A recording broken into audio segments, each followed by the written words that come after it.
What makes you afraid? Some of All Fear lives at the crossroads between our greatest phobias and the horror movies we love to experience. Part pop culture and part psychology. It's time to find out why we're all so scared of the dark.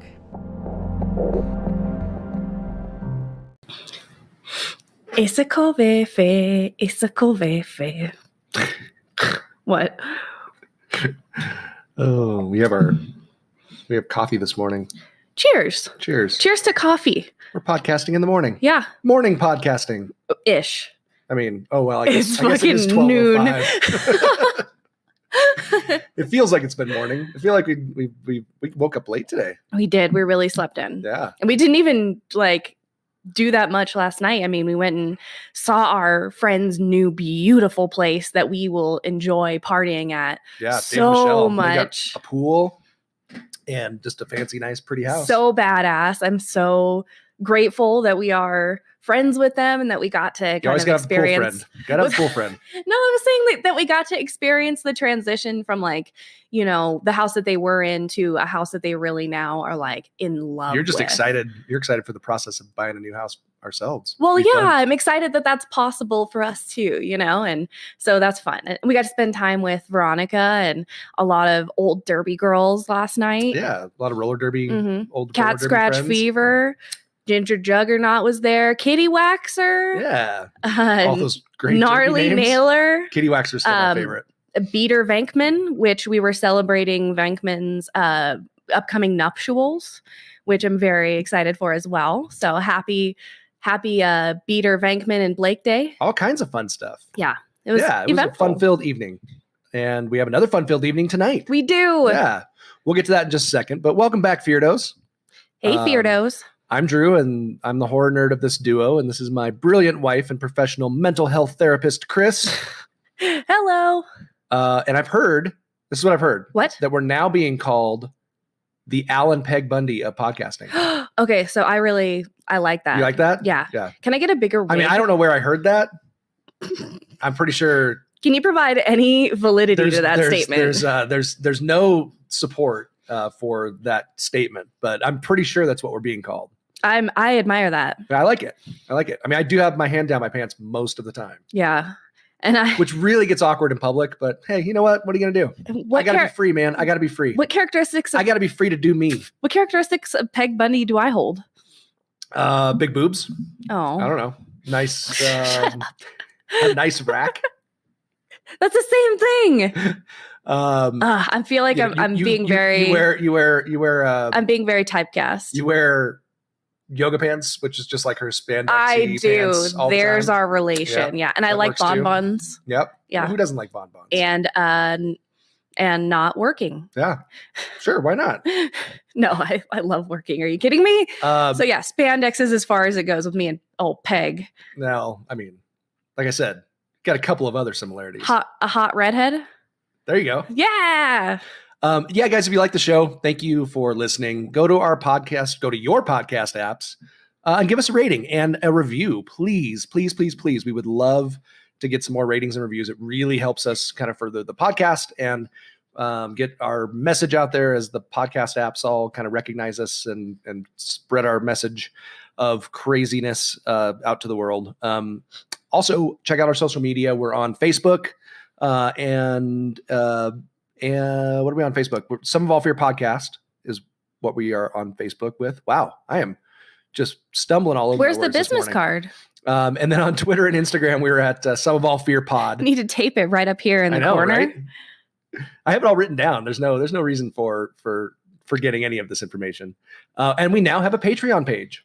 And a Patreon. Oh which my we're going to get to in just a second. Yeah. So the first the first 5 people that support us on our Patreon are going to get some free swag. We're definitely going to get as soon as we get everything ordered. We just ordered stickers. So we have stickers coming. So excited. So that's fun. Drew designed some amazing stickers. Yeah, I think they'll be fun. One of them is just the logo, and then one of them just says I'm a Feardo. So find us, message us on one of our platforms, and we'll be able to mail out some of those pretty soon. So you can show your Feardo pride. And I think we're going to get some pins soon. Oh, yes. Well. And then the next step will be to get some t-shirts made. So we're in the process. And so as soon as we get 5 Patreon supporters, we're going to get a little pack of goodies out to you. So check it out. It's patreon.com/Some of All Fear podcast. And we have our first Patreon. Oh, yay. And it wasn't even a friend. No, I mean, it would be. It's a friend now. But yeah, it's a friend now. James Hudson, who's the host of the Eek Channel podcast. Which we love. Which I just watched and listened this we week. We binged it the other day. It was great. He gave us such a nice shout out on their show last week. So he gave us a shout out and then signed up on our Patreon and messaged us, and which was so nice. Nice message. And their show breaks down horror movies based on theme. So they'll do like cult movies, home invasion movies. I'm sure they've done a Dolls one. I don't know yet. They're only like 16 episodes in. They're about the same as us, like maybe 20 episodes in. I think they're right around the same like level as us as far as like growth and number of episodes and all that kind of stuff. So, but you can find them on all your podcasting apps. Under Eek Channel or Eekcast. I think it's under Eek Channel. And then they're on Instagram at Eek Channel. I didn't see a Twitter for them, but I did see an Instagram page. I just love meeting new people in the community. It's so fun. Super cool. People have been so welcoming and just really, really genuine. Yeah, we really appreciate your support, James. And we, like I said, as soon as we get $5 a month Patreon supporters, we'll ship out some free shit. Swag. Well, not free shit because you're supporting the page. So we won't $5 shit. We won't $5 a month shit. We just won't send out shit. I promise you. That's no shit. No, but like good stuff, fun stuff, exciting stuff. And then Jen Ferratu from the Horror Virgin also sent us a really sweet message this week. Apparently, her husband is from McMinnville, Tennessee, where my whole family is from. And you're convinced that you're somehow related. Oh, I'm sure. Yeah, we gotta be related probably way back somewhere. Yeah.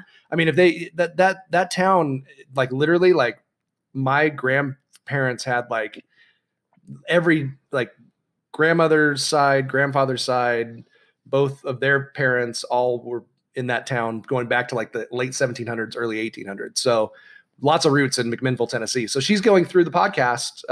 She's been listening through the episodes and she's, getting caught up, and she went through the Fear of Flowers episode. And we talked about McMinnville, cause it's like the nursery Flower capital of the world. Yeah, or something like that.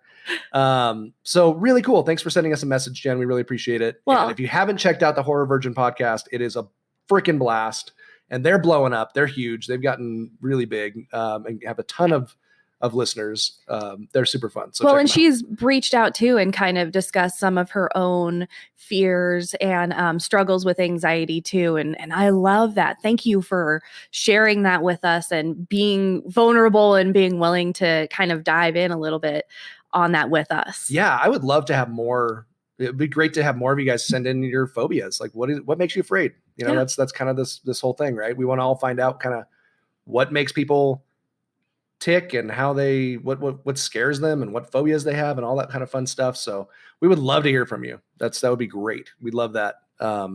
So yeah, thanks Jen for writing in again. And I want to give a shout out to Jake and Wayne and Lacey and Meadow Chris and Brady, who've all been coming faithfully to our Sinister Sundays horror movie night at Taste of Chicago, which is Sunday nights at 8 p.m. if you're here in Reno locally. We really appreciate all their support. They've been coming out consistently like every week. So and last time we also had Kat. Kat came out.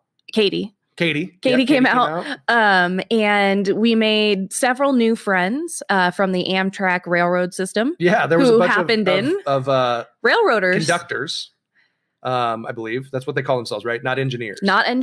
Conductors. They specified that. Or do they call themselves engineers, not conductors? I don't remember. That's why I just said. Damn it, Fat Sam, let us know. So Fat Sam was like the highlight of last week.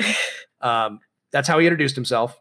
He even has Fat Sam merch, which is the best thing I've ever seen. And he has branded himself. It's great. Yeah, just his personality, and he was freaking hilarious. The guy is a fucking riot. And I wished he lived in town, but he lives in the Bay Area. But he showed up. He comes up through Reno quite a bit, and so Fat Sam, when you are in Reno, please freaking send us a message on Instagram or whatever, and let us know you're in town so that we can hang out, because that was so much fun. What's really funny is like they called themselves like dusty or greasy railroaders, and kind of that culture reminds me of so much of the mining culture that we see in like Elko.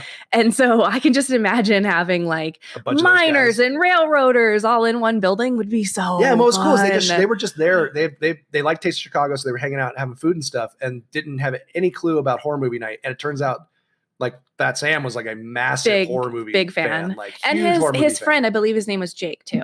Yeah, there was a couple other guys too that we met. Yeah, that were super, super cool.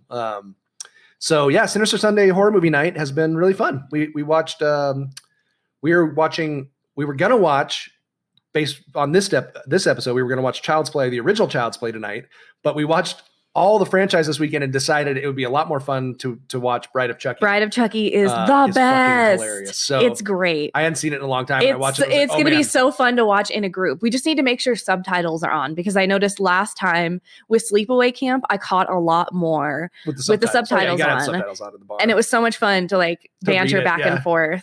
Yeah, I've seen that movie a ton of times, and it was fun to watch with the subtitles because I didn't realize some of the things that they said. And like, plus, the subtitles are like fucking funny. Yeah, that's great. So we have that tonight. We have Sinister Sunday horror movie night tonight. Sunday, we're recording on Sunday, so you guys won't listen to this until later this week, I should say.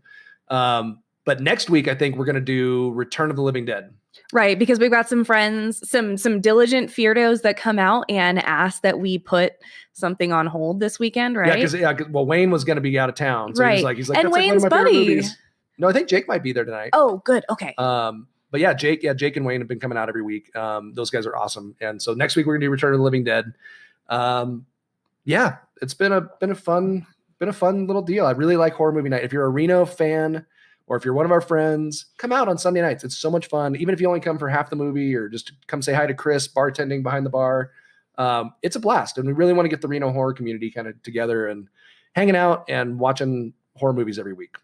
So with all of those crazy shout outs, I think it might be time for us to play a little What's the Fear? Oh, man. What's the Fear? Is it time? What the Fear? Is it time? I think it's time. I'm going to go this time. Is that all right? Yeah. Or we can do it together. No, because I feel like I might mess up a word. So you go. All right, it's time for the world's greatest phobia-based trivia game.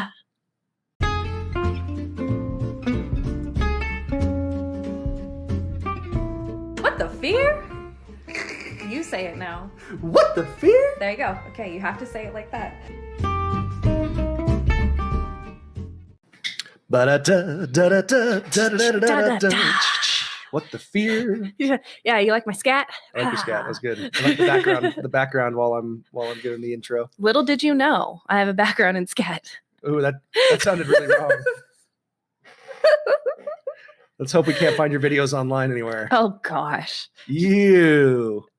Gross. You're gross. All right. Are you ready to play a little What the Fear? I'm so ready. All right, hold on. Let me get a sip of my copy here. Oh, little sirens. Get ready. Sirens in the background. Sipping some sirens. Ooh, I like it. In this neighborhood. Yeah. Who knows? We live in a nice neighborhood. I know.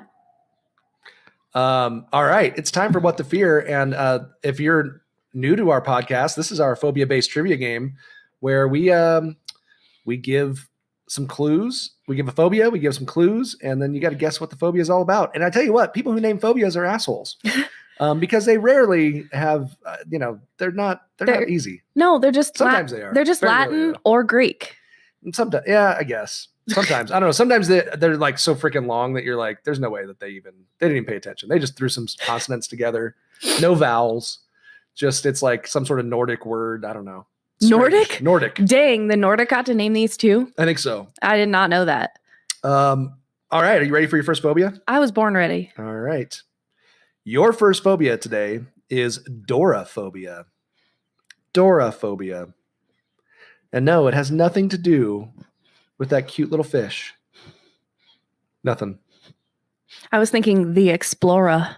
Dora the Explorer. Wait, isn't Dora finding Dory. Dory, not Dora. Dora was the backpack girl. Yep. Yeah. And Dory is the fish. Mm-hmm. The fish with memory loss. Now that we've had that cleared up. Would you like your hint? Yeah. All right. Adoraphobic probably wouldn't enjoy the smell or feel of the Terminator's jacket. What? Adoraphobic probably wouldn't enjoy the smell or feel of the Terminator's jacket. Like I'll be back. Yeah. The Terminator. You know who the Terminator is.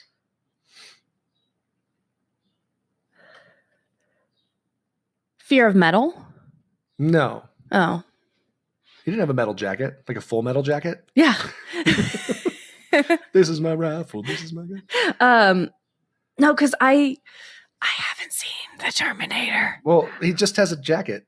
Like, you've What never kind seen of a a picture jacket? of the Terminator? Good running.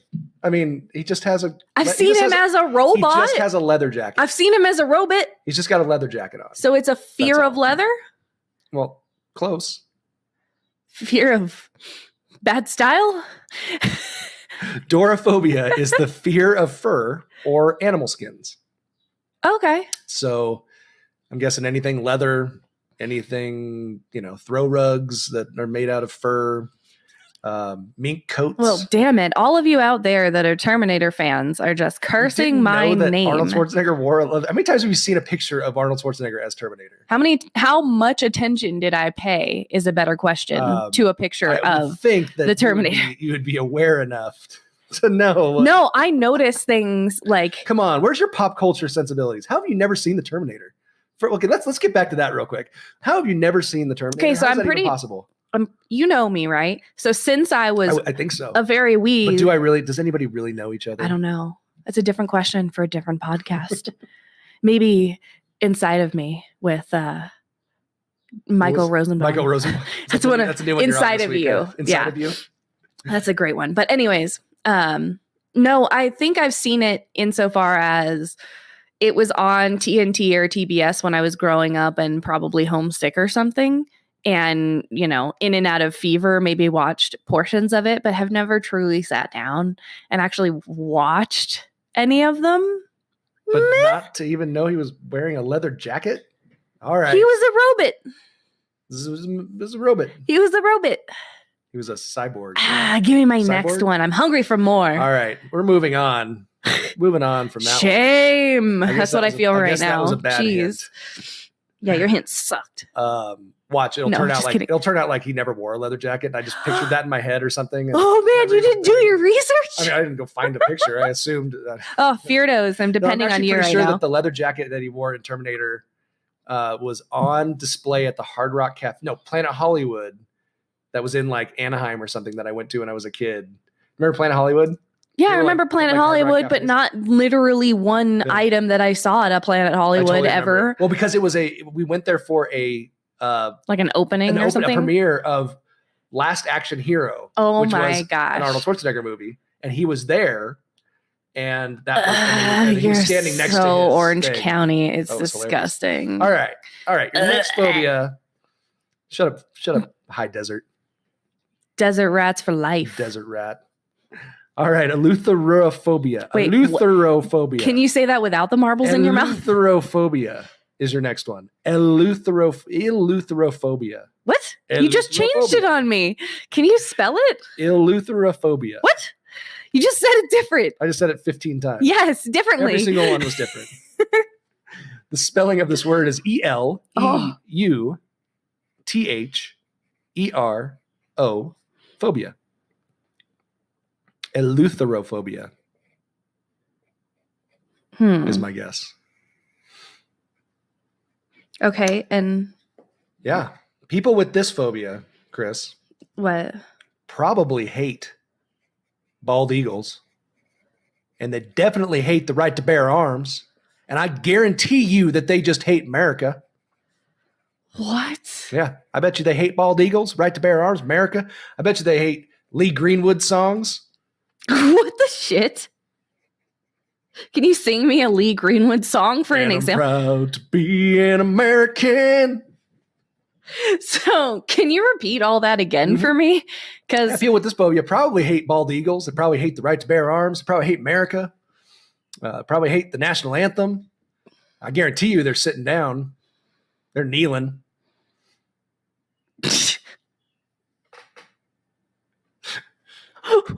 The fact that you say all of that with like a country twang accent is the thing that cracks me up the most. Dangle.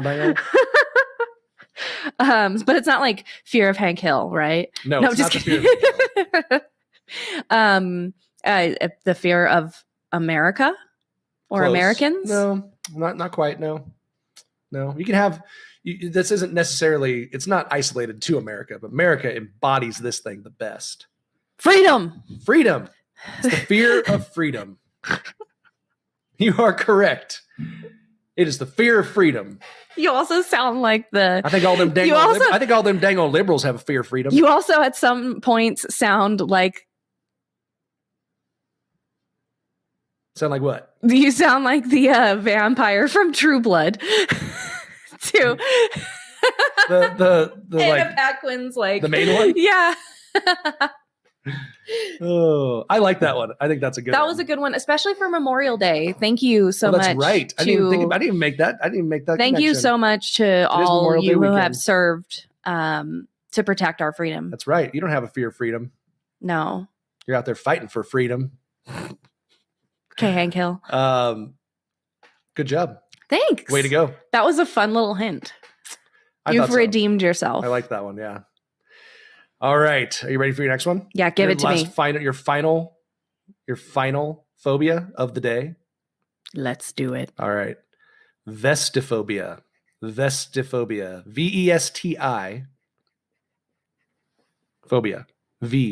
VESTI phobia. What's my hint? Your hint is that these phobics would probably enjoy spending most of their time at something like a nude beach or a nudist colony. Wait, and they're they're phobic of... Vestiphobics. They like to hang brain, man.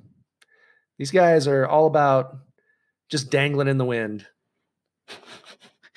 Is it... and the ladies just letting them all sway. Is it always a dangle? Sway and jiggle. Is it always a day for a dangle? Always a day for a dangle. Because these people fear clothing. That is correct. Yeah! Nicely done. Thank you. Very fun hint. Good job. Feardo Land, if you enjoyed any of those or if you got any of those right, let us know. Or if you have any of those phobias. Oh, also let us know. If you have a fear of clothing, send in those pictures. We want to see your phobia. Yeah, because if Drew has to go meet you entirely naked because you're so phobic, he's okay with that. I'll do it. You know what? You're right. I will absolutely, I'll interview you at the nude beach in Tahoe. Dude, I can already see this. It's like a Dateline, and both of you have your legs crossed with like those very square couches, and there's like a plant behind you, and you have a notepad just gently resting on your lap, and you're asking the serious questions. Oh man, it's like when Mike Wallace is. This was my most trying interview of all time. But can you imagine him dead ass staring into the camera, butt ass naked? Barbara Walters. But this has been Baba Wawa. All right. So we've got a fun phobia today. It's one of our heavy hitters. By the way, I didn't mention this in the beginning, but we are definitely done going A through Z in our phobias. I decided that we're going to start jumping around because I just decided it'd be more fun that way. And that way we can take more listener requests. If people have things they want to hear, we can put up polls, and they have movies that they want to pair with them, something like that. Yeah, polls. You tell us. We're gonna do some heavy hitters, I think. So we're gonna do a heavy hitter today. One of our, I think, as far as phobias go, and definitely with horror movies, it's a big one. Pediophobia, which was actually one of our What the Fears a while back too. Are you sure it's pediophobia or is it pediophobia? Pediophobia. Not Paedio. Paedio is something different. Pediophobia. So it's pediophobia because it's one off of pedophobia, which is the fear of children. Correct. Yeah. So we are going to do pediophobia today. Pediophobia. Pediophobia. Stop saying pedia. It's not an encyclopedia. That's a different phobia. We're not doing that. Pediophobia. Pediophobia. All right. It's time for our phobia for today. Pediophobia. The fear of dolls. Hey, Chris. Hey, Drew. Have you ever thought about starting your own podcast? Why, yes, I have. When we were trying to get this podcast off the ground, we had a lot of questions. Like, how do I record an episode? How do I get my show into all the apps people like to listen to? How do we make money podcasting? The answer to every one of these questions is really simple. Anchor. Anchor is a one-stop shop for recording, hosting, and distributing your podcast. And best of all, it's 100% free and ridiculously easy to use. And now, Anchor can match you with great sponsors who want to advertise on your podcast.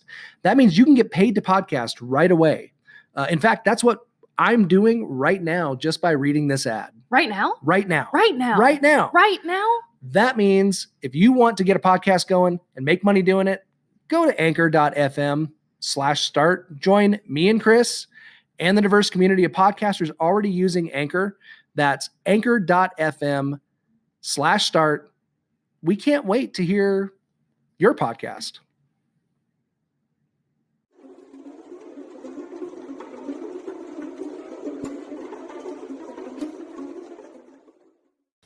You wanted me to be like Sugi. Yes, that was the name. Sugi Stackhouse. I could not remember her name, but I could remember her real name, which is dumb. I just can't quit you, Sugi. Oh, gosh. Don't go off with that werewolf. Come back to me. Why are they always in opposition? Why can't we all just get along? I don't know. I enjoyed True Blood. That was kind of a bonkers fucking show. It had a great soundtrack, too. Bonkers fucking book series, great soundtrack. Too. It did have a good soundtrack. Yeah, it had some of my favorite like rockabilly guys. Yeah, like Big Sandy and the Fly Right Boys was on that soundtrack. Kim Lenz. Lots of Cajun music. Yeah, lots of Cajun music. It was good. So Fear of Dolls. Speaking of Cajun stuff, that's a like Voodoo Dolls. I didn't even think about Voodoo Dolls. Well, that's not Cajun. That's sorry, Haitian and Creole. Creole. Yeah. Fear of Dolls. Pediophobia. Pediophobia. Pediophobia. Pediophobia, not pediophobia. This is a great one for horror movies. We all love creepy dolls. I have we've talked about this I think a couple of times, but and I posted up on social media this week my family's creepy doll, Brownie creepy doll. Brownie creepy doll is like a life-size standing up. Doesn't she walk too when you're supposed to hold her hand and she can walk with you? But I think over the years that mechanism isn't so good anymore. Yeah. But, we found this thing. I guess I thought we had found it in like the 90s. My brother said they found it in the 80s, and then just started terrifying everybody with it. And it's child size too, right? It's child size. Yeah, it's about the size of like a 3-year-old, or something like that, or 4-year-old. Shit ain't right. Yeah, and so Brownie creepy doll. We used to just we'd wake people up in the middle of the night. Or like in the morning, we'd set it up next to their bed and it was just at eye level, like of a bed. So we could just set it right next to it where like the hands were on the bed and the eyes just were just looking at you, right at you, which is already creepy when your actual child does in the morning. Oh, big time. Yeah. That is terrifying. That's why these two phobias are only one letter apart. Away because they're all fucking creepy. Because the fear of dolls just comes from the fact that kids are pretty fucking creepy. Right? No. I mean, that's what it comes down to. No, it comes down to that they bear an uncanny likeness to humans. Oh, get all technical with me. That's my jab. Well, that kind of leads me to my initial question about this phobia, which is like the chicken or the egg, right? What came first? Like featuring dolls in creepy movies? Or the fear of dolls, like creating dolls in a scary light to begin with. Like we'll go back to like Taki Tina in Twilight Zone, and those kind of depictions back, in the 50s. And then we have all these movies that came after it, which depicted dolls in this like super creepy light. But you look back at some of those Victorian dolls and things like that, they are fucking terrifying, but kids are like carrying them and they're all, oh, these are so cute, So what came first, chicken or the egg? Was there a phobia of dolls before we created a phobia? I mean, is art imitating life? Right, yeah, exactly. Or is life imitating art? Exactly. And I don't know that it matters, except to ask you, why would it matter which came first? I'm just curious. I'm curious because dolls. But why? Why does it matter? For how many? Dolls have probably been around for as long as anybody could put some sticks together and create a human shape. The kids would play with dolls. So would you say that we've always had a natural propensity towards making a likeness to ourselves from inanimate things? Sure.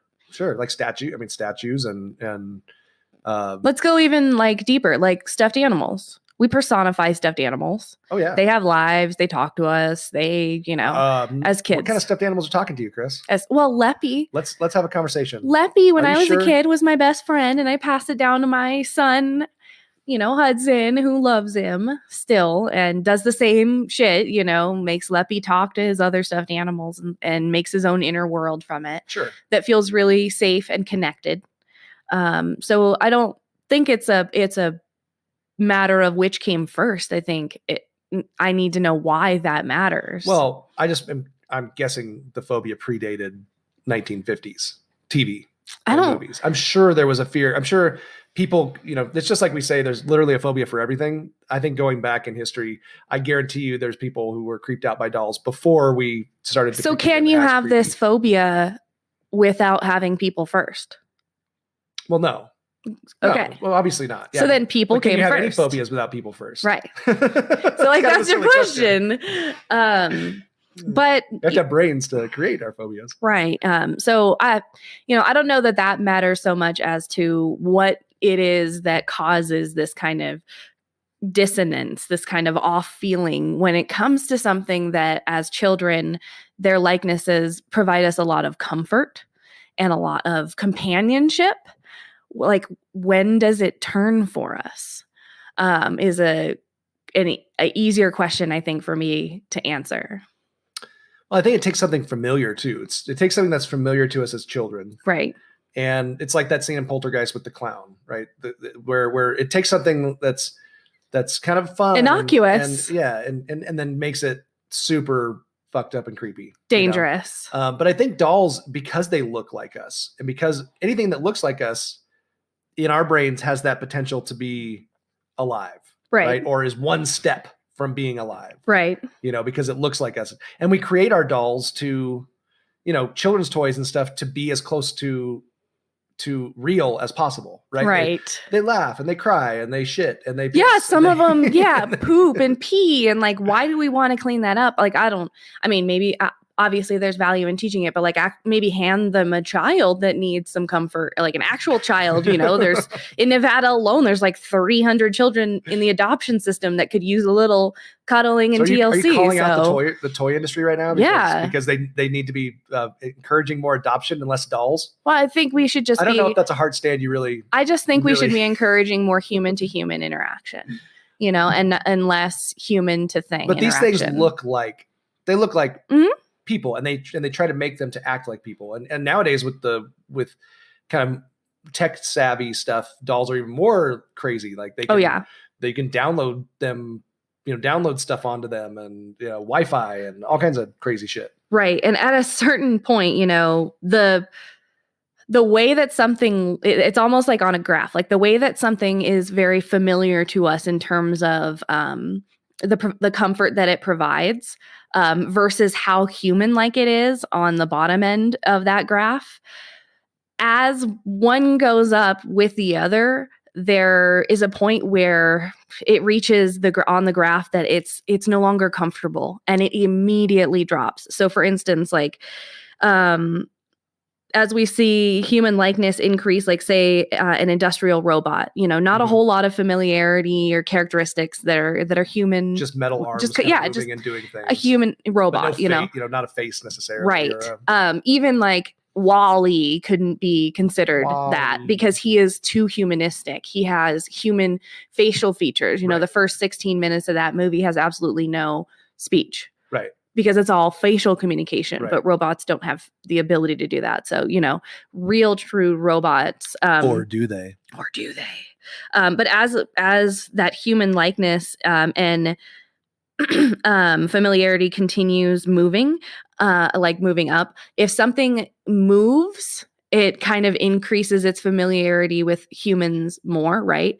Whereas something that's very still doesn't increase a lot. So like say a stuffed animal, its familiarity kind of levels off at about 50%, 50% familiar, 50% human-like, right. Because we can only project so much of human things onto that. But you get something like a doll that walks with you and is human-like, right? So that's going to be very high on the familiarity scale and very high on the human-like scale, where there comes a point where that rapidly drops off for us, and it becomes fucking creepy how similar they are to humans, and also arouse this intense feeling of intellectual uncertainty as if they're really alive. Wow. And I think that's, it makes sense, right? I mean, anything that's going to be the more familiar it gets, the more just the creepier it gets. Right. Right. And I think there's just something in our brains that say that shit ain't right. Right. It's like corpses. So think way back when folks used to take corpse family photos if a family member would die. There's something about that is not quite human, and we wonder, are they still really alive? Yeah. Is there something still lifelike inside? It arouses that uncertainty intellectually. So fear of dolls in a way is very similar to like our fear of like zombies and things like that. It has a zombies. Very similar kind of connection. By the way, your phone's causing the feedback in the thing. Oh, I'm sorry. That's what I was pointing at. I don't have it on airplane. I'm sorry. I needed that graph to kind of help myself explain it. So I'm sorry for the feedback. No. I could just hear it in mine. I don't know if you could hear it on the recording or not, but we'll see. But yeah, I think there's like it's that weird zombie fear of dolls. Like there's just it's something, it's an uneasiness that shouldn't be. And so in our heads we create that like fear of it could all of a sudden just reanimate. It could come to life. Like other things that fall in this category are like some really well-made prosthetic limbs that are inanimate objects that like emulate the characteristics of living things or tissues or being. There's something about that creates what's called the uncanny valley syndrome, which is this uneasiness with things that are human-like but also inanimate. And there's just this general uneasy feeling that is caused by our brains with these types of things. The uncanny valley. Which is, I like that. This was That'd be a cool name for like a movie, right?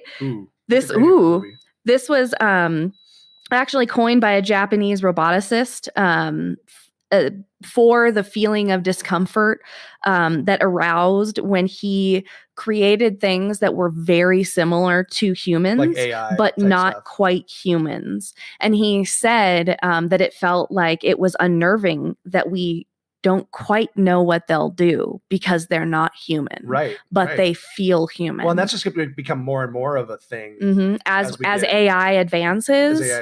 And so this is a specific subsection of automatonophobia, right? And automatonophobia is everything from statues to mannequins to robots. It's literally the fear dolls, of the fear of inanimate objects that wrongly emulate characteristics of living beings is automatonophobia. And we'll probably, and I think, and a lot of these individual parts of automatonophobia have their own phobias. Right. So especially with horror movies, it's great to pair them up like individually. Like we won't talk about puppets much, right? Because we would love to discuss that separately. There's a lot of robustness to the overarching automatonophobia characteristic phobia.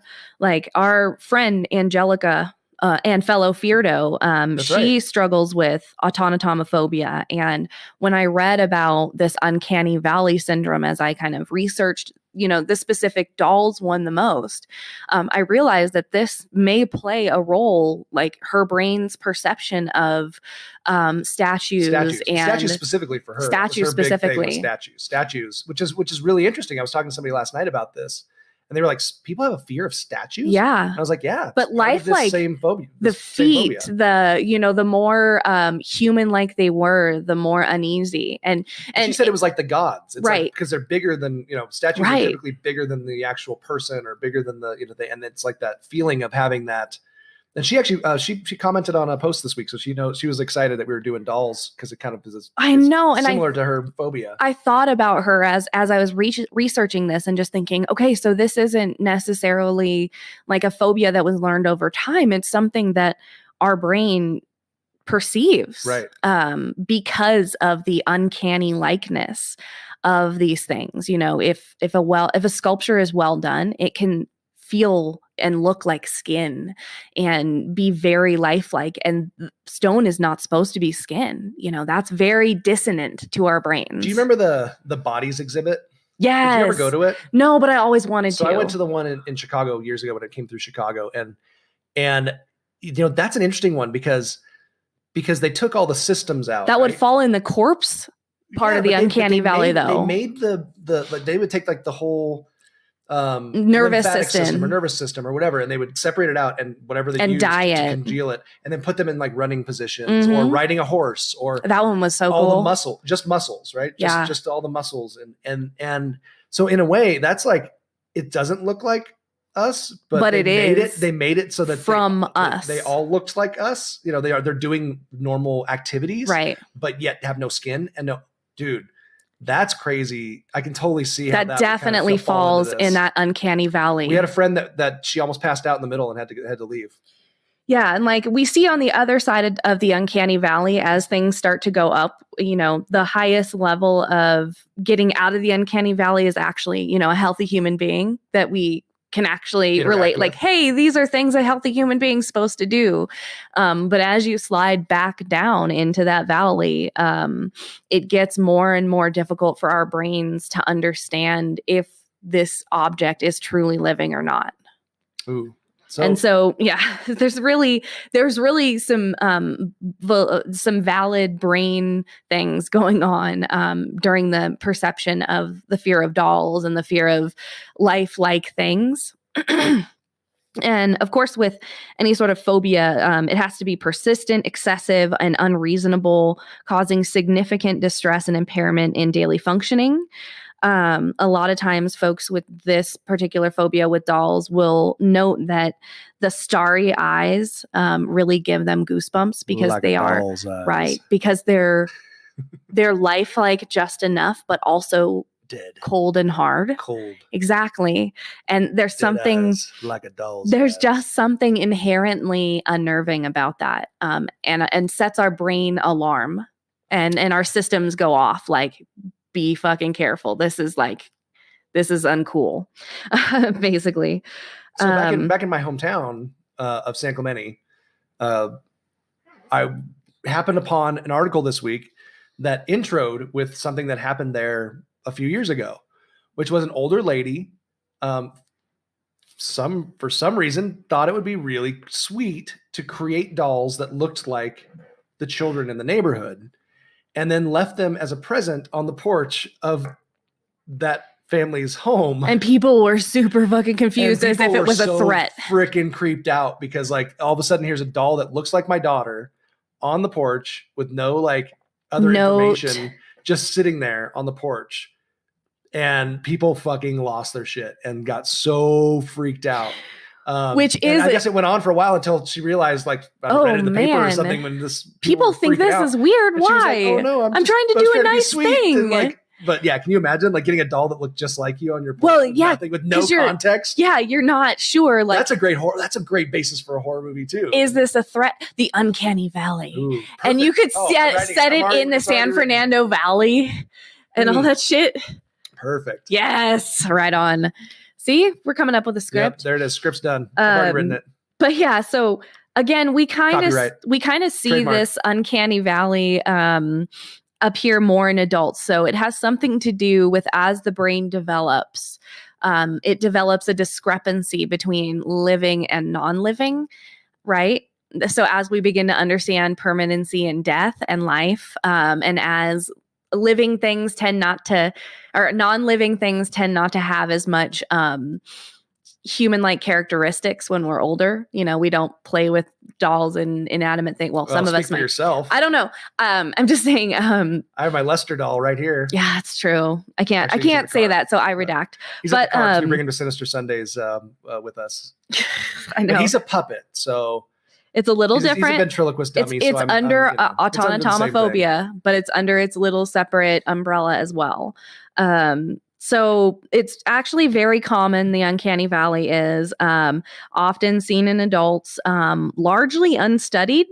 It varies widely across cultures. So some cultures, dolls play such an important role in the grief process that the more lifelike they are, the more meaningful it is. And so there's kind of this reverse uncanny valley for some cultures. Like in Guatemalan worry dolls are very sacred items for children. And this was a tradition of the Highland Mayans, so dates way, way, way back. So there's something going on there. I wasn't really able to find any studies in terms of what may trigger the uncanny valley syndrome. I also didn't dive too deep into it because I know we're going to revisit it with some of these other phobias too. But within autonomophobia. I'd be curious to see like cultures that are more myth-based cultures too, that like have a lot of symbolism and kind of worship maybe idols or altar at idols and things like that are representative of other things. Mm-hmm. Whether this is more common or less common than like a culture like ours that's less based on that. Because I would suspect in cultures where I guess it could go either way. Maybe you're more comfortable with those kind of things if you were in a myth-based culture that had that kind of or the culture that really centered around statues and symbols and things that were meant to show like human-like characteristics. Mm-hmm. If that was more prevalent, or you could be more afraid. Maybe you have more fear of them because I would think it would be alive. I would right? think it would. Or they have a spirit embodied in the them. symbol is embodied within the item. Or what about voodoo dolls? Like it's another one where there's a doll represents an image of a soul person, and a spirit. A soul, a spirit, something that it wields a ton of power over an individual. Right. So, dolls bearing that likeness or bearing the DNA of someone within voodoo could cause a lot of damage per se. Right. So there's a lot of interesting ways to kind of weave this in and out of various cultures. I need to dive a little bit further, but like I said, there's going to be an opportunity to do that with, fear of statues and fear of robots and, whatever else we do with this. So I'm going to just leave everybody with that like fun nugget of the uncanny valley and think about fun nugget. #fun nugget for your brains. Fun nugget for your brains. So, with regards to like case studies, I found one actually based out of India from a medical student doing her dissertation. And it was actually a fear of dolls study. In 2015, there was a 12-year-old Hindu girl who had expressed this exacerbated fear that caused significant impairment and distress in her everyday functioning of dolls. So, these dolls really, she would avoid them. It would cause intense screaming and crying. And the parents tried repeated things to kind of persuade her to enjoy a doll, like a child would throughout the years. And she just never did. So, now, I will preface this by saying that they may have different standards of practices in India. So I myself may not have chosen the following. The method, particular method. I feel like it was a little bit deceptive of them. It was more sink or swim of a motive as exposed. They do locked in a room with a bunch of dolls. Kind of. And it was very Maury Povich, in my opinion. Well, we learned we all have a little Maury Povich. We all have a little Maury Povich in us. Now, now the outcome was fine, but I just don't know if I necessarily agree with the method. I would have tried a more graded exposure, something that was a little bit more graduated, providing some coping mechanisms to the child who's growing up. So they called this. It's supposed to be bad. They called this therapist, and the mom explained that the daughter felt like this particular doll in the house had scintillating eyes, which I thought was an interesting word. Scintillating eyes, okay. And I don't know if that was a translation thing into English, but that was an interesting phrase. And this particular doll was kept in a case in the house, and the child would avoid being within eyesight of the doll at all costs. Since age 4, brought in at age 12. So sometimes it feels like somebody's watching. Large amounts of childhood anxiety have been directly linked or correlated, I should say, to an increased risk of psychological disorders in the future. So bear in mind that's a large part of her brain development period from 4 to 12. And so mom brought the daughter in, brought the doll into the therapy session without the child knowing. So brought it to the therapist beforehand. So the doll was there. Child did not. I know. I'm seeing your eyes. You feel me. You feel me, dog. And the mom and the child started the therapy session off. Then the mom left. The doll came in. The doll was left in the room with the screaming child alone. By herself. By herself. No therapist. No Just one. lock the door. Just lock the door. Her and the Damn. doll. 15 minutes of screaming and crying. That is some Maury Povich shit. She kept, well, this was the thing. The therapist said, I want you to keep your eyes closed. And so the child was supposed to keep her eyes closed before she brought the doll in, right? And the child mentally and emotionally knew the doll was going to be in the room, so began crying, kept her eyes closed. The doll sat in the chair, kept her eyes closed, crying, screaming for 15 minutes with her eyes closed while the doll was in the room with her alone, right? Opens her eyes after 15 minutes and says, after 15 minutes says, can I open my eyes? And then when she opened her eyes, she never feared the doll again. It was the sheer anticipation that the doll was going to do something to of her, the doll being in there and her being helpless or it coming alive. And it was the sheer anticipation of that happening that caused her such intense anxiety. And after that, she never had a problem again, according to this document. I'm just going to strap you to the roof of the house and we'll see if it works. Yeah, right? Don't do that. Don't do that. I'll fucking kill you. You heard it here, folks. You heard it here. That's a threat. That's a threat.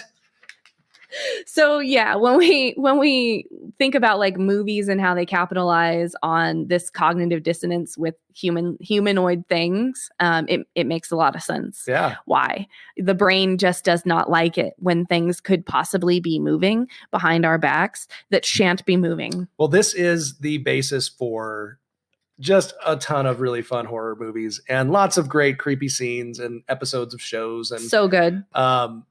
Fear of dolls is it's prevalent all the way through the history of cinema. And history in general. Yeah, I have absolutely. so many notes on some fun, creepy dolls from history that we'll get to during the movie section. Yeah, it's awesome. So I think we'll go right into, let's do some honorable mentions real quick. Okay.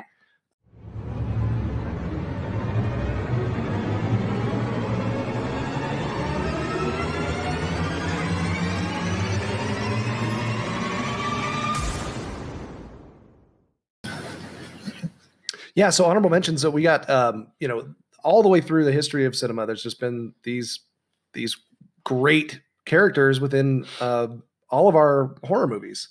Dolls are just creepy, man. Capitalizing on the, weird likeness to human beings. Yeah, I mean, so, honorable mentions, we had to, what I, talked about earlier, Talkie Tina,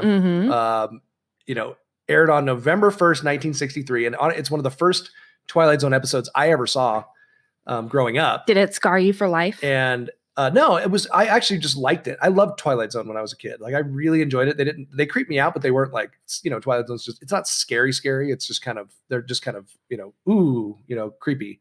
But I'll never forget, like, just, I'm Talkie Tina and I'm going to kill you.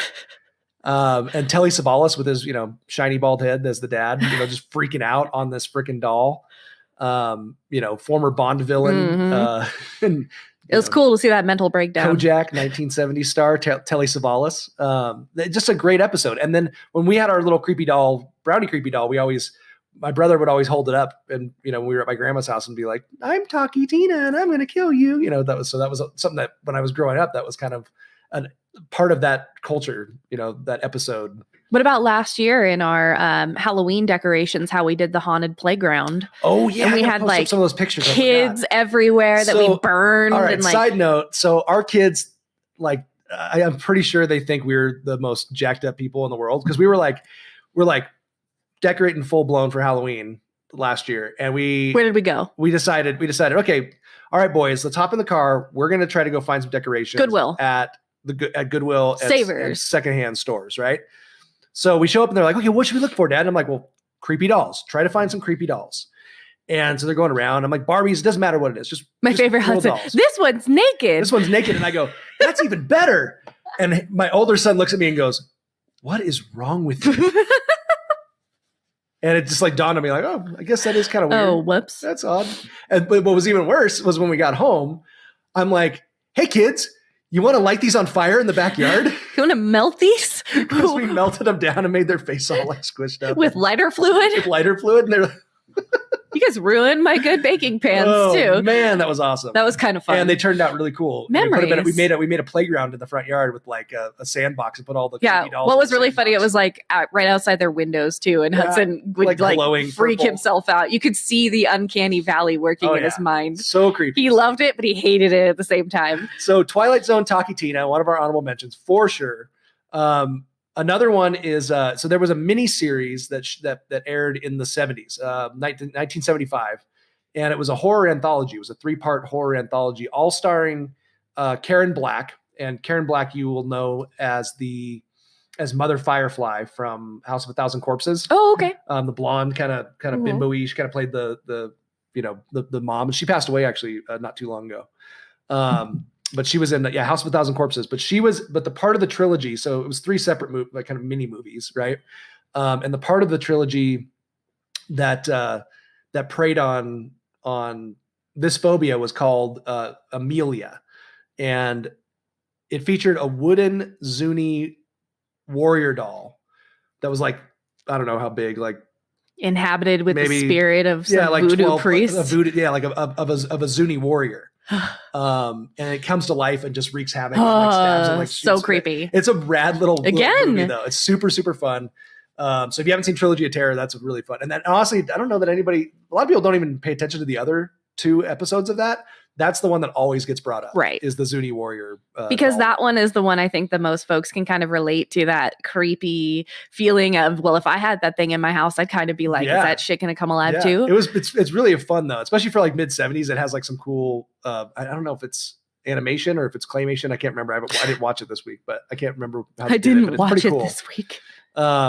And then I talked about doing Dolls, right? Because Dolls, the Stuart Gordon movie from 1987, one of your favorites. Yes. You like that Hilarious. one. And I love Stuart Gordon, and I really wanted to focus on that one. But technically they're puppets. They're marionettes, I believe. And I was talking about it with Naylor last night, and she was like, no, they're dolls. And I'm like, I'm pretty sure he was a puppet maker, because I went and read through some of the synopsises and stuff. So I decided not to do it. In the words real focus on it. But either way, they could be either. I mean, in the words of Joe Bob, Google that fucker. Google that fucker. Yeah, exactly. Google that fucker. But either way, Dolls is a great movie, even if it is puppets. And of course, we will dive into puppets at some point, big time, because of Puppet Master, Magic. There's a ton of puppet movies. Oh my gosh, there's Tales from the Crypt episodes. Puppet there's Master, Twilight Zone episodes. The Last Reich. There's a lot of good ones. The Last Reich. I love that one. The new one. The new Puppet Master was great. It was so funny. It had Barbara Crampton in it as a cop. And then, of course, there's the big one, right? The big one that's been the last few years from the Conjuring series. The worst one was Annabelle.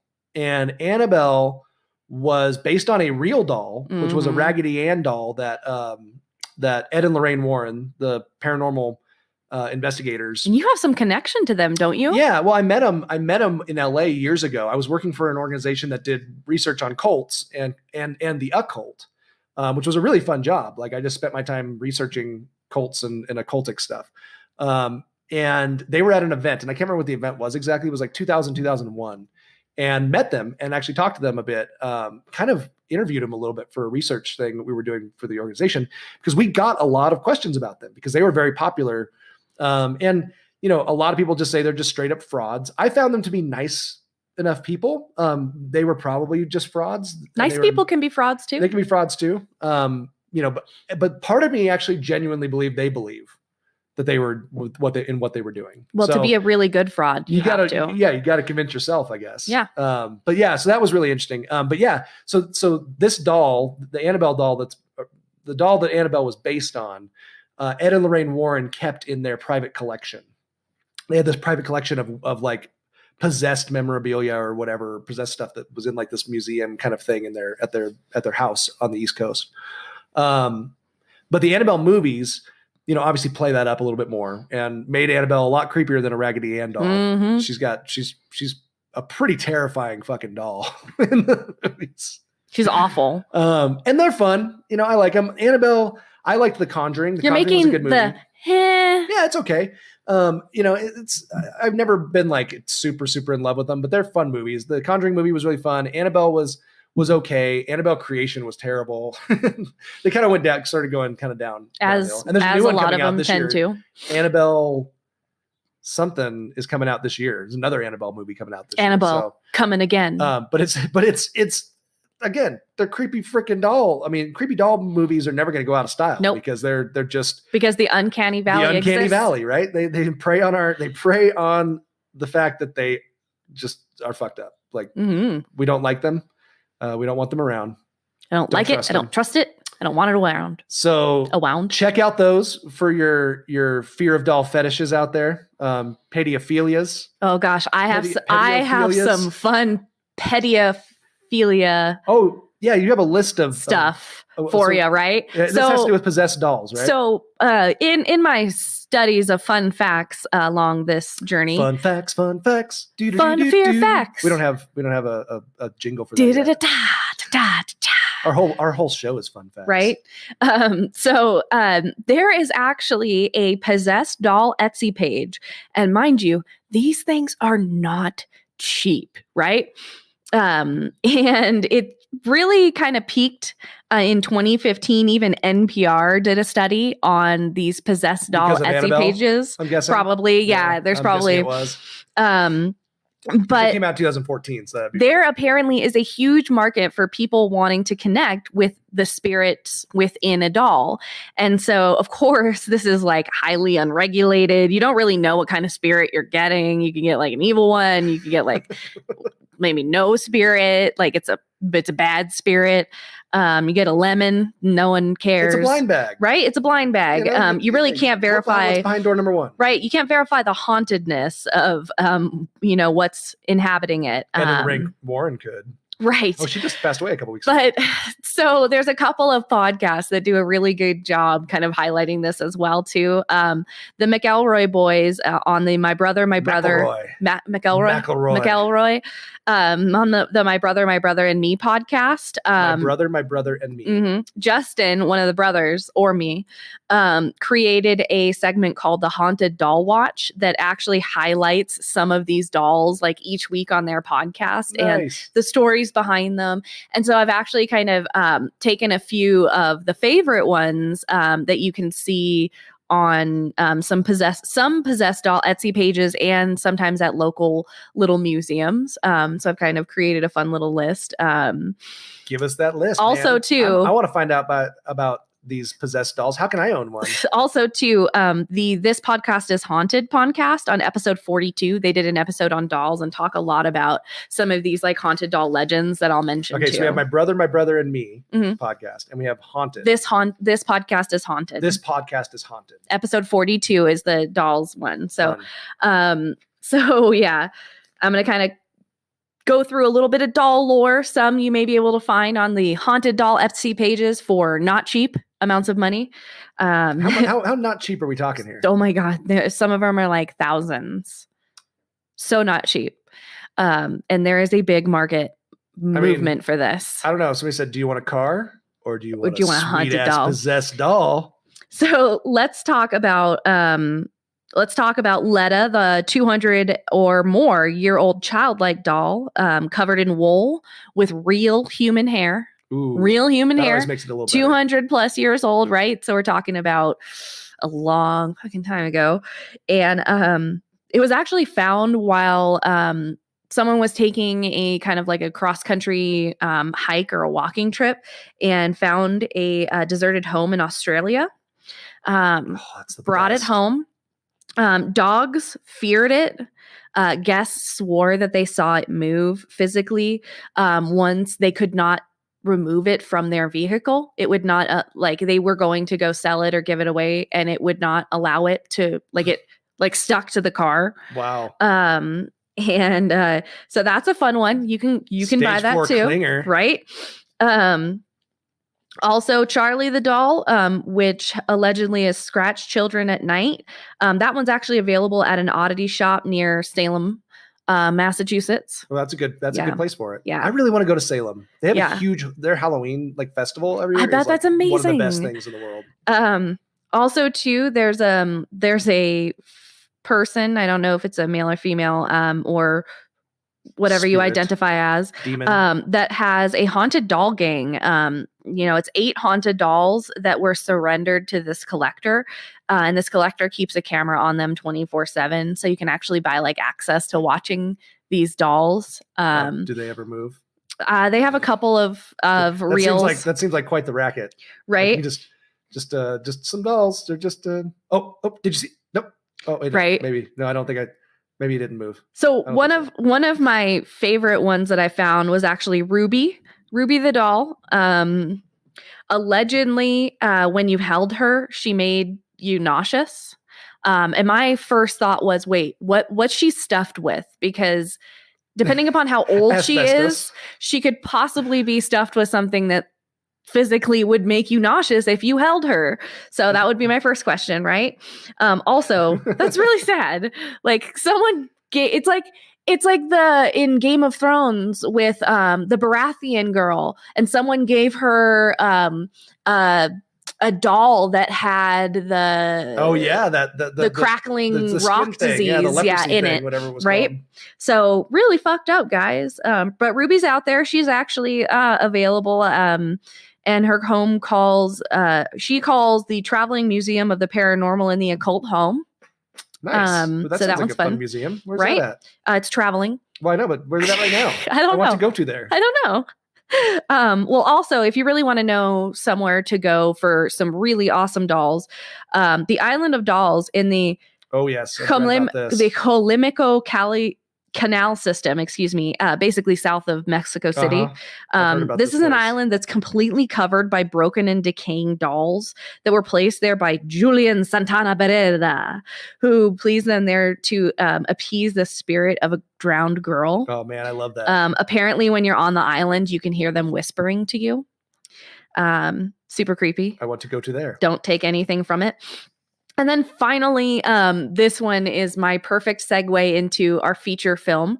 Robert the Doll, who actually inspired the Child's Play movie. He is a life-size doll. He was Robert the Doll? Robert the Doll. Well, I might dispute that was the inspiration, but he was made one of the inspirations. One of the inspirations. He was made by what the biggest inspiration was? My buddy, my buddy. My buddy. No. The doll possession story. So it's a life-size doll made by a German toy company that was actually wearing a real child's sailor suit. Its expressions they reported its expressions changed, and that the doll would move on its own actively. Let's see. So Robert the Doll. Dressed up like a little sailor boy. Jean, who was his child, swore that Robert talked to him, and told Jean that Jean was the one that unleashed Robert's powers by blaming his childhood misdeeds on Robert. So there's that connection, right? Apparently, Robert was responsible for a lot of accidents, broken bones, and eventually financial ruin of the family, and is now locked in a case in a Key West museum. Nice. There you go. I like it. Yeah. So those dolls and more can be available to you just on the eBay, on the Etsy. eBay. Oh, Etsy or eBay? eBay too, but the Etsy one is what I think they did a study on. I thought Etsy had to be like handmade stuff that was like, maybe I'm wrong. I don't know. I believe it's on both. Anyways, there's a big market for it. Go out there, check out the My Brother and Me podcast. They actually have on their website like kind of a list of the ones that they break down every week and the stories of the dolls. That's so rad. It's so good. I want to see me some possessed dolls. I'm gonna go find me that traveling. Well, we're going to talk about the best possessed doll right now. Yeah. So, I mean, you got to do it, right? I mean, this is the one, and I got to say, it's probably the one that it impacted me the most growing up because it was the first. It was the first horror movie that I ever snuck and saw with buddies. And I don't even know if we snuck and saw it because his parents didn't give a shit. So he was one of those parents. But your parents did. Fourth grade, Child's Play 3 had just come out, and we watched 1, 2, and 3 in one night. In fourth grade. So 10 years old, probably 9, 10 years old. But of course, that's going to be our feature presentation, right? Our feature presentation for today, 1988's Child's Play. And now our feature presentation. That's right, Jack. Chucky's back. There's nothing innocent about Child's Play. You remember all the ads for every remake, like every not remake, every sequel? Like the ads were always so freaking hilarious. The one-liners. Those so were great. Gold. So Child's Play 1988, and the Child's Play franchise, because we'll talk. We watched all. I watched 5 of the 6 that I had yesterday. 1 through 5. So all the way up through Seed of Chucky. I started Curse of Chucky. I think it's called Curse of Chucky. The 6th one. But it was Cult of Chucky. No, Cult of Chucky is the most recent one. Oh, gotcha. That came out in 2017, which I've seen. But that one's not in that little box set, so I didn't watch that. Okay. And then, of course, the brand new one's coming out, which is a totally separate writer, totally separate. Nobody from the originals are associated with it at all. So we'll see how that one is. Although it does have Super Smoking Hot. What's her name from Parks and Rec? What's her name? Why can't I think of her name? I've got it written down here somewhere. Aubrey. Yeah. Aubrey Plaza. Aubrey Plaza. Yeah. And Mark Hamill plays the voice of Chucky in that as well, which that's kind of badass too. So let's give a quick synopsis of the original here. Gunned down by Detective Mike Norris, played by Chris Sarandon, dying murderer Charles Lee Ray, played by Brad Dourif. That guy's in everything, by the way.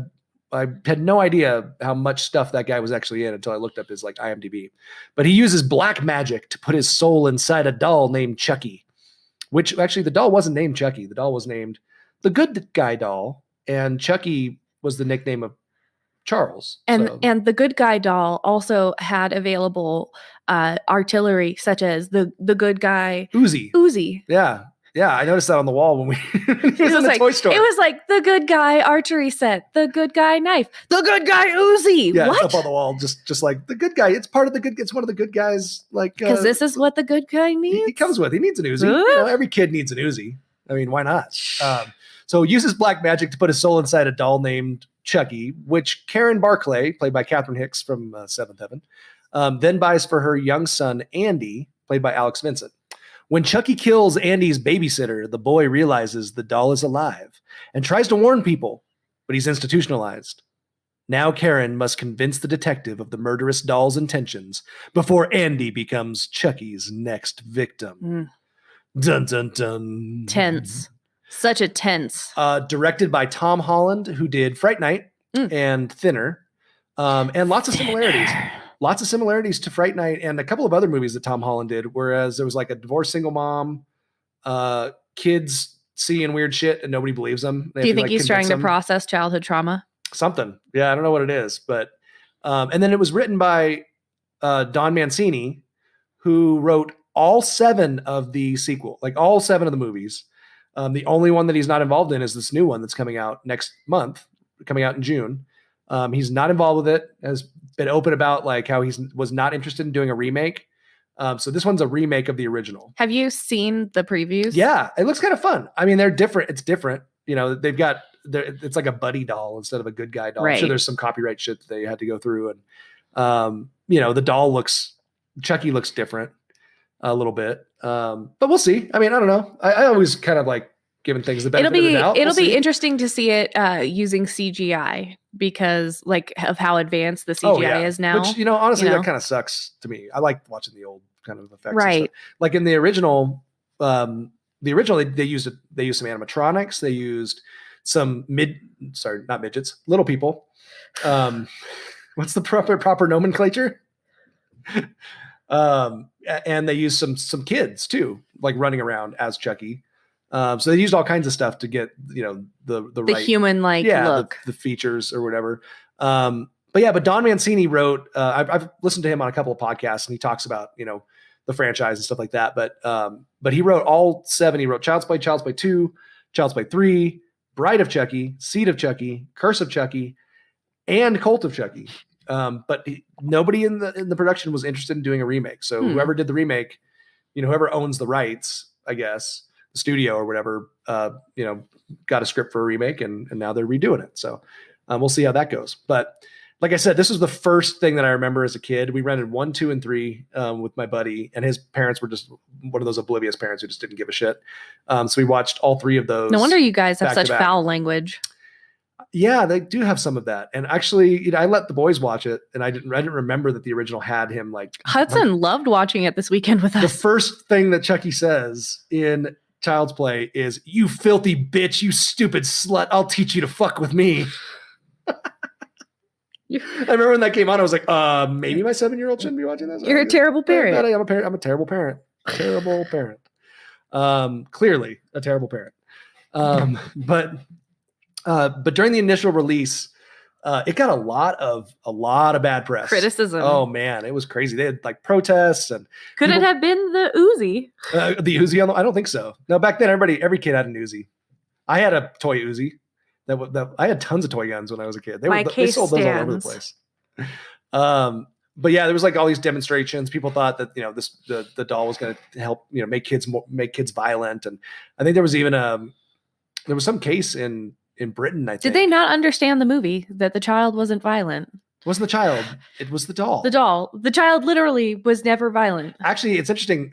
Originally, when Mancini wrote it, I think the original screenplay had the doll. Had you for most of the movie not sure whether it was the kid or the doll. I think I would have enjoyed that a lot. Yeah, I think they would have been kind of cool. But I think the direction it went, like, it ended up being so much about Chucky and about his like freaking just personality attitude and just cheesiness that it was about a serial killer doll. Yeah. Well, a doll now, but so Chucky's full name, right? Charles Lee Ray. That comes from Charles Manson, Lee Harvey Oswald, and James Earl Ray, the assassin of Martin Luther King. So, and was based on this fictional serial killer called the Lakeshore Strangler, which I've heard was, and he had a partner in the movie as well, which was like the Hillside Stranglers in LA, right? Which was Ken Bianchi and Bueno. But when we were growing up, specifically when I was growing up, I think you may have been even a little bit on the late side of. I was younger for the My Buddy stuff, but I wanted a My Buddy doll so badly. Like the jingle like was My Buddy and Me, and then it was like kids, and then they had kid sister, and I wanted one so bad, and my parents never got me one. But I remember friends had them, and it came out before the movie, and Mancini has explained that Chucky definitely draws heavily from My Buddy dolls. He said, this is a quote from him, in my original script, he was originally called Buddy, but we couldn't use it because of the My Buddy doll. And the director went out and got a My Buddy doll. He got a My Buddy doll, a Raggedy Ann, which is interesting, and a Raggedy Andy doll, and one of those life-size like baby infants, and told the designer that he wanted something similar to the My Buddy doll, but with like different, like a couple of little like characteristics that were different. The orange hair and the overalls, the suspenders, the overalls and the shirt and all that stuff. I mean, if you look at Chucky, like he's up here on the screen in our house right now. But he looks like that's kind of how the My Buddy doll looked. Just like with some more dickheadish features, So he ended up with Chucky. Chucky was what the designer ended up with. Can you tell me what the dickheadish features are? I don't know. There's just something about like a redheaded kid with, I don't know. I mean, he looks evil. He just looks evil. It's always the bully. Okay. I always think of the bully in A Christmas Story, right? That kid just looked like he wanted to punch his face. Like he just wanted to punch his face in. He just looked like a dick. He's a little redheaded, I don't know. This reminds me of the scene in the very first Ash versus Evil Dead season 1 episode where the dolls come alive with the Evil Dead and start attacking him and stuff. That's what he reminds me of. There's a kid in Hank's baseball that comes to Hank's baseball. Actually, we played against him the other day.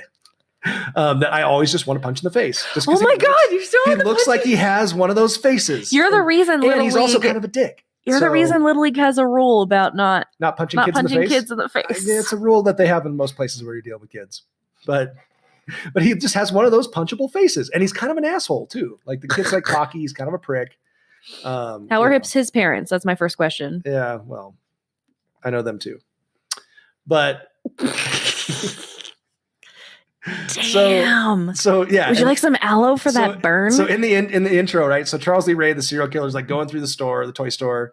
And we both were like, yeah, there's a freaking good guy Uzi on the wall. There's all these good guy stuff. But it was kind of like going through my childhood. Like I saw a bunch of toys in that toy store that were from when I was a kid, like Power Play Hockey. I totally had that. They zoomed in on a bunch of like different toys. All the stuff you wanted for Christmas. So much fun. And then we cut to like, little Andy at home with mom. Childlike and innocence. He wants his good guy doll, but mom doesn't get it. Because mom's a hardworking She's single a hardworking single mom. And but then they show him watching, he's making breakfast in bed for his mom while she's still asleep. And they show him watching that TV show, the Good Guy TV show. And it is that thing's terrifying. Freaking horrifying. Terrifying. So horrifying. There's like an animatronic like puppet like Chucky. And then there's like a good guy mascot suit guy that just looks like a suit guy. The freaking thing of nightmares. Nightmares all over the place. And so yeah, and then eventually, mom, Seventh Heaven mom, the mom from Seventh Heaven, gets him finds this homeless guy who's selling dolls on the street or selling this doll on the street, and she buys it for like a minimum. We learned in New Orleans, you don't buy anything. Never buy stuff off the street. Especially dolls. Like that's just creepy. That's a bad idea. It's a horrible idea. You know there's something going to be up with that doll. That thing is spirited. So they end up with the doll, right? And then, the doll starts moving on its own and starts saying things and whispering it into the child's ear. And then talking to the kid, and the kid's like, the doll's name is Chucky. And then we have the cop, right? Well, so then we have the babysitter. We have the babysitter that comes in, which is like mom's good friend. And she's, just watching Andy while mom's working, I think. And Chucky's starts, running around the house. Rampage.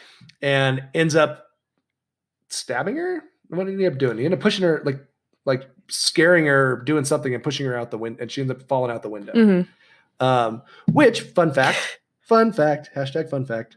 The building the apartment building that they're in. Mm-hmm. I used to walk by it every day on my way to work. It was on Diversity Avenue in Chicago.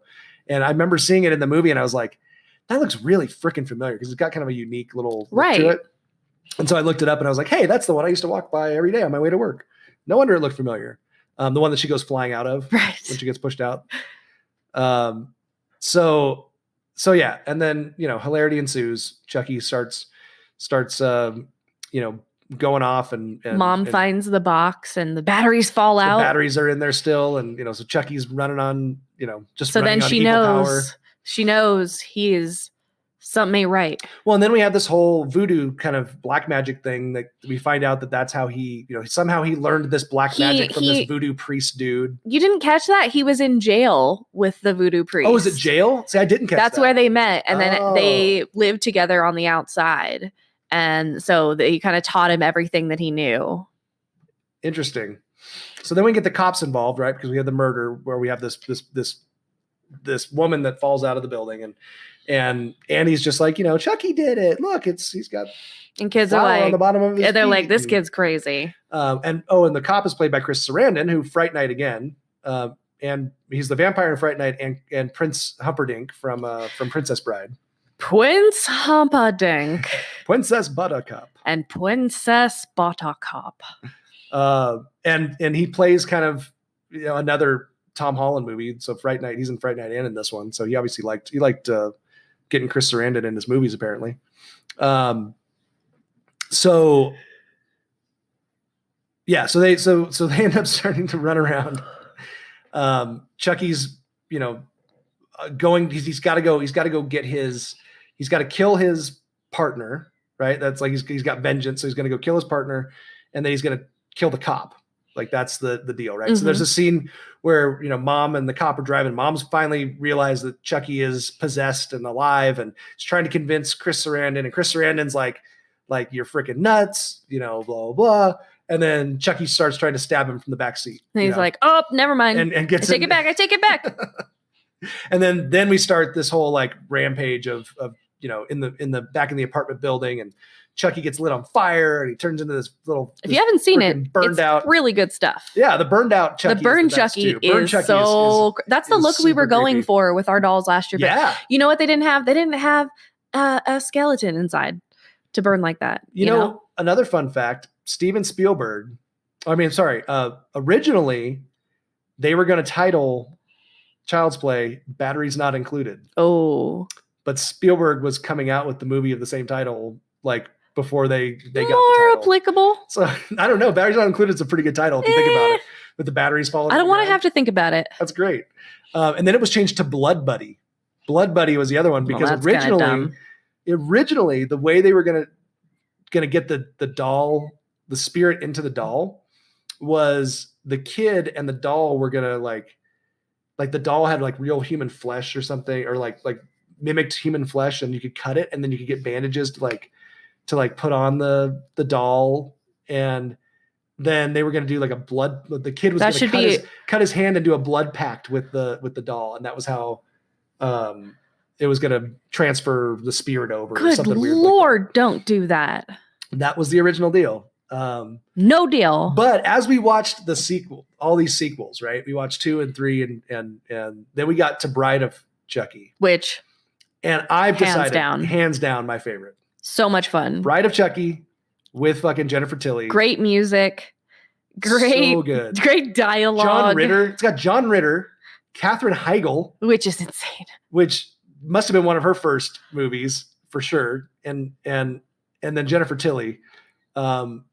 It's phenomenal. We decided to show it at Sinister Sundays tonight, our horror movie night. I'm really excited to watch it because it's just going to be so much fun to watch with a crowd, with a group, like as opposed to the first. The first one's really fun too, but not nearly as fun. It's just great. Plus, you got puppet on puppet sex. I don't like that part. Or doll on doll sex. I'll be washing dishes.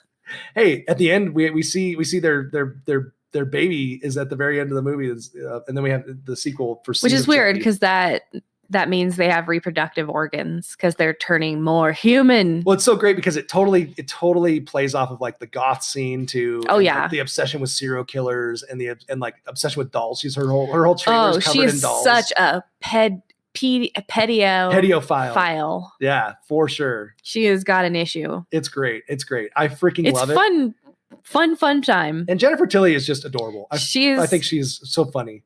And you don't think she's funny. You think hot. She's got nice hot boobs. She's got a couple of things going for her. No, she's fantastic. And she in the seat, I think it's the Seed of Chucky one. She plays herself. Kind of like the meta kind of Nightmare on Elm Street on New Nightmare. She plays herself and like bags on herself through the whole, like self-referential stuff throughout the whole movie. I love it when people do about that. How she's, kind of a washed up actress and all this. It's really great though. It's so freaking funny. I love people that are self-aware. It can be done very well. She did it. Respect. It so good. But yeah, so they're coming out with the new one. Don Mancini is not involved in it. But Aubrey Plaza, Mark Hamill does the voice. And he's a great voiceover guy. Mm-hmm. He's got a good Joker, voice. In the Batman animated series, he was the Joker. So Mark Hamill's done some cool voiceover stuff in the past.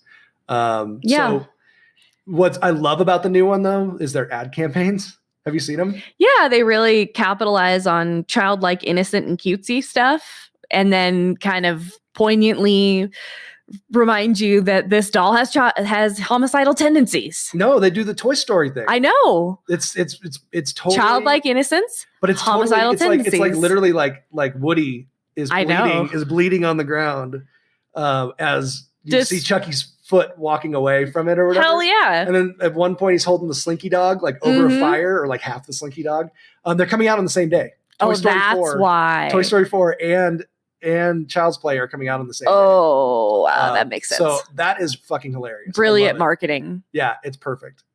So that'll be fun to see. Well, I mean, even Toy Story capitalizes on the creepiness of dolls, Oh, big time. That neighbor kid in the first one had those creepy, like, doll toys. Where he mutated all the dolls and stuck them together. Like the arms on the... Yeah, those are great. Totally plays on it. And I think there's even references to... I believe there's even a reference to Chucky in the Toy Story movies too, if I remember right. One of them.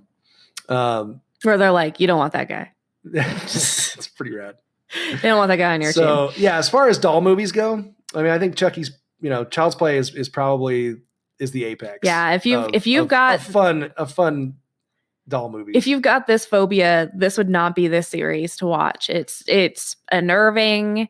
The kids were unnerved by it. They kept running out of the room because whenever he moved, that freaked him out the most. Even Hudson kept coming back for more. He kept coming back in. And the other day I was watching Annabelle in preparation for this too. And he could not watch Annabelle. So I don't know. I think Chucky's kind of fun enough that maybe if you had a fear of dolls, you might still be able to kind of keep one eye open. Yeah. Because it doesn't take itself too seriously. It's I mean, especially once you get into the sequels, it's so freaking just great. It's corny. Bonkers. But just fun movies. And honestly, rewatching them again yesterday was a blast because I hadn't seen a bunch of the sequels in years. I'd watched Child's Play, I think, last year, the original. And we're gonna have a good time tonight watching. I think it'll be fun. Watching really fun. Bride of Chucky's gonna be a blast, and I think we're gonna have a good time. So much fun. We're going to start jumping around with our phobias. So, this week, when you hear this, we haven't decided what our next one will be, but send us some suggestions. We'll probably hold out on like some things like fear of clowns until maybe around the time that the new It comes out. I think that might be a good marketing ploy, right? Mm-hmm. Save up our episodes until it's trending on Twitter. The fear of clowns is trending on Twitter. Utilize the trend. That was kind of why I did Child's Play though too, because the remake's coming out. So I was like, well, shit, that'd be a good time to do this one. And just it was a great, fun week of watching movies. Kind of silly fear of doll movies. Not a super heavy phobia. Kind of a fun. I mean, obviously, if you don't have that phobia, I guess. So yeah, but we'll take your suggestions. So send them to us. Give us a phobia. Give us some movies to pair them with. We would love to kind of start doing more interactive stuff with Feardo requests, with the Feardos that are listening. Yeah. So let us know what you guys want to hear and what you guys want to do next time because we're not going to go A through Z anymore. We're going all topical. I like it better. Me too. Yeah. Let's do fun. It. And that way I don't have to be like, I don't want to watch that movie this week. I can be like, we need to do that phobia because I want to watch that movie. So with that, we're gonna go get ready for horror movie night.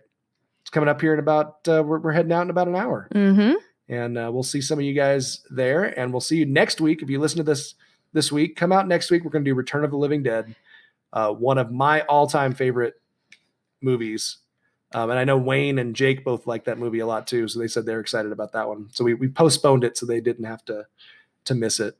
So they can come next week and listen or watch with us. But Feardos, with that, you know what you're supposed to do this week. Until next time, stay afraid. Stay very afraid.